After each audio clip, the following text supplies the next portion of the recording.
Não, pessoal, se vocês não viram esse vídeo, vocês têm que assistir, vale a pena ver. É um debate bem acalorado, uma discussão entre os dois ministros do STF, o André Mendonça e o Alexandre de Moraes. É um vídeo um pouco antigo, mas vale muito a pena ver nesse momento do país que nós estamos vivendo, falando sobre anistia, atos políticos a favor da anistia. Então vamos ver esse vídeo e depois a gente comenta sobre ele, beleza? Vamos lá.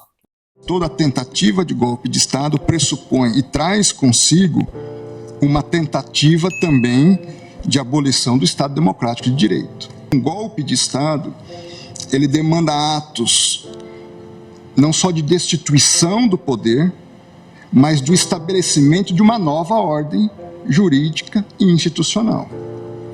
Então, eu tenho que retirar o poder eleito e instituir ou ter atos que me levem a buscar instituir um novo poder, ainda que ilegítimo. Eu preciso definir o que eu vou fazer com o Congresso Nacional, eu preciso definir o que eu vou fazer com o Supremo Tribunal Federal, eu preciso definir o que vai ser feito com a imprensa, com a liberdade das pessoas, no meio universitário, uma série de planejamentos e condutas que, com a devida vênia, não vi nesses manifestantes. A perspectiva da atuação deles era criar uma situação de instabilidade institucional, mas qualquer ação de golpe de Estado dependeria de uma ação de outras forças, basicamente dos militares. Então, mesmo aqueles que atuaram para inviabilizar o funcionamento das instituições democráticas, à luz dos elementos disponíveis nos autos, não se tem característica a ponto de levar uma destituição de um poder e instituição de uma nova ordem. O golpe de 64, vamos dizer que não tivesse dado certo, mas qual foi o golpe militar de 64? Trocar o presidente da República, João Goulart. Não foi em momento algum, tentar mexer com a estrutura dos outros poderes, até porque, lamentavelmente, os demais poderes aderiram. Então, você consegue vislumbrar uma tentativa de golpe na troca do poder, na troca daquele que foi legitimamente e democraticamente eleito, como uma conduta autônoma. O que, na minha opinião, ao pedir a intervenção federal, se pretendia trocar o presidente eleito pelo candidato que perdeu. Esse é um crime. A outra coisa é atacar o funcionamento do Supremo Tribunal Federal ou do Congresso Nacional com a invasão, impedindo a atuação. Volto alguns meses, vamos dizer que essa conduta do dia 8 de janeiro fosse antes do final do mandato do anterior presidente. A conduta idêntica, as pessoas virem, atacarem violentamente, invadirem, nós não teríamos acusação de golpe de Estado, porque elas não estavam pretendendo trocar o presidente, mas elas estavam pretendendo obstaculizar o andamento do Supremo Tribunal Federal e do Congresso. Foi a primeira vez que nós tivemos manifestações violentas em Brasília? Não. Nós já tivemos invasão do Congresso Nacional violenta, nós já tivemos ministérios aqui postos com incêndio, fogo. É verdade que penso que foi a primeira vez no Supremo Tribunal Federal. Foi. Mas em outros contextos, não. Eu fui ministro da Justiça. Em todos esses movimentos de 7 de setembro, como ministro da Justiça, eu estava de plantão com uma equipe à disposição, seja no Ministério da Justiça, seja com policiais da Força Nacional que chegariam aqui em alguns minutos para impedir o que aconteceu.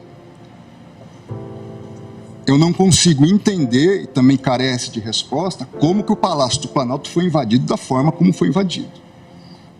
Vossa Excelência sabe o rigor de vigilância e cuidado que deve haver lá. Nesse caso, as investigações demonstram claramente o porquê houve essa facilidade. 5 coronéis comandantes da PM estão presos, exatamente porque desde o final das eleições se comunicavam por zap, dizendo exatamente que iriam preparar uma forma de havendo manifestação, a polícia militar não reagir. Então, claramente, a polícia militar, eu também fui ministro da Justiça e sabemos nós dois, que o ministro da Justiça não pode utilizar a Força Nacional se não houver autorização do governo do Distrito Federal, porque isso fere o princípio federal. Não em relação aos prédios federais.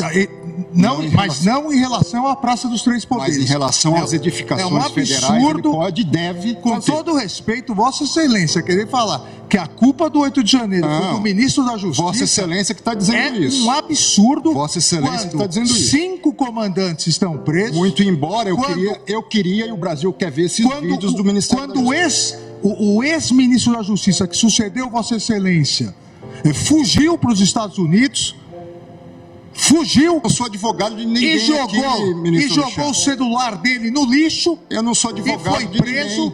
E agora Vossa Excelência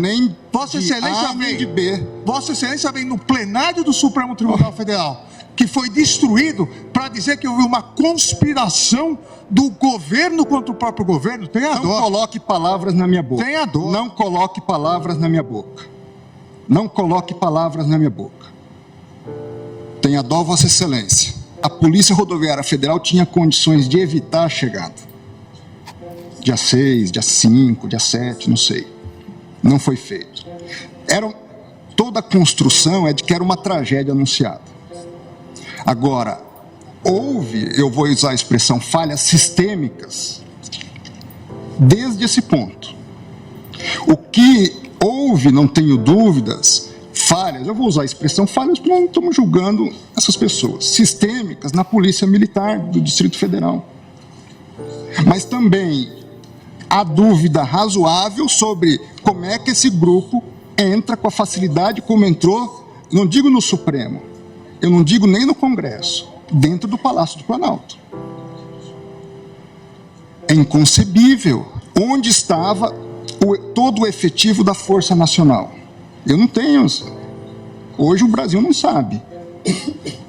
Eu me lembro naquele contexto em que havia o inquérito, ainda há o inquérito, em relação à reunião que o ex-presidente Bolsonaro teve com os ministros, e essa reunião foi gravada, e havia toda uma discussão sobre, a partir de uma determinação do ministro Celso de Mello, para se entregar aquele vídeo, aquela fita, e toda a atuação, tanto minha como do ministro Levi, à época advogado-geral, nós temos que entregar independente do que contenha. E foi entregue. Agora, chama a atenção o Ministério da Justiça não disponibilizar ou não ter os vídeos correspondentes. Nós precisamos tratar todos igualmente. Então tá aí, pessoal, um vídeo muito interessante, uma discussão um pouco acalorada, né? Um debate ficou um pouco mais acalorado ali para o meio, mas uma discussão muito importante e necessária para o atual momento que estamos vivendo no país, com atos políticos a favor da anistia, atos contra, falando sobre golpe, e o ministro André Mendonça também falando sobre golpe, dando uma aula, falando um pouco de história. Então um vídeo muito importante, muito necessário, por isso eu quis trazer aqui para o canal, mesmo ele sendo um pouco mais antigo, porque ele é muito atual. Um vídeo aí de um pouco mais de um ano atrás, mas ele encaixa perfeitamente com o atual momento que estamos vivendo aqui no país. Então eu quero saber a opinião de vocês, o que vocês pensam sobre isso, se são a favor da anistia, se são contra, o que vocês pensam se realmente aconteceu essa tentativa de golpe. Deixe aqui nos comentários a sua opinião, eu vou ler todos. E para você que está chegando agora, que ainda não é inscrito, não esqueça de se inscrever no canal, a ajuda de vocês é muito importante. E a gente vai conversando, você vai ficar por dentro aí das principais notícias que eu posto aqui, políticas, todos os dias. Então um grande abraço, fiquem com Deus, até o próximo vídeo, a próxima notícia e falou!